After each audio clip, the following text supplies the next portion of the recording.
Hello, আসসালামু আলাইকুম guys. এখন আমরা আছি ডালপাবিল পার্কের অন্যতম একটি বট গাছ, যার নাম আবুল্লাহ মুড়ি। আর এই যে বিল্ডিংটা দেখতে পাচ্ছেন, এটা আমাদের সমুদ্র থেকে যারা বিল প্রজেক্ট করে তাদেরকে থাকার জন্য, মেশিন রাখার জন্য উপহার দিয়েছে। এবং আমার সাথে আছে সৌরভ এবং হাক্কানি। সৌরভ, তুমি যেখানে আসছো, ভিউটা তোমার কাছে কেমন লাগছে কিছু বলো? সেই আচ্ছা, সৌরভের মুখ থেকে আমরা শেষ হলাম। এবং হাক্কানি আছে। হাক্কানি, তুমি কিছু বলো? এরকম প্রাকৃতিক একটা পরিবেশ অনেক সুন্দর লাগছে আমার কাছে। তোমার কাছে কেমন লাগছে, তুমি কিছু বলো? অনেক ভালো লাগতেছে। অনেক ভালো লাগতেছে না? ওকে, থ্যাংক ইউ।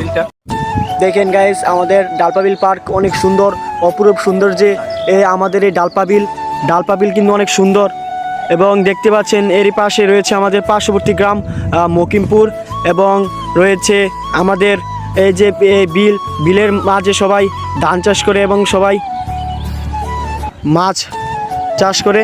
এই যে দেখতে পাচ্ছেন, এই যে রোড, এই যে কত সুন্দর, ওয়াও, বিউটিফুল ভিউ, খুব সুন্দর লাগতেছে। দেখেন বট গাছটা, আমরা কিন্তু দেখেন কীভাবে এখানে উঠলাম, আপনাদেরকে দেখাই।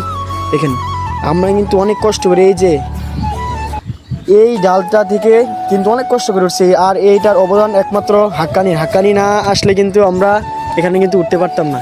তো সৌরভ, হাক্কানি একটা ধন্যবাদ দিয়া দাও। তোমাকে অনেক ধন্যবাদ।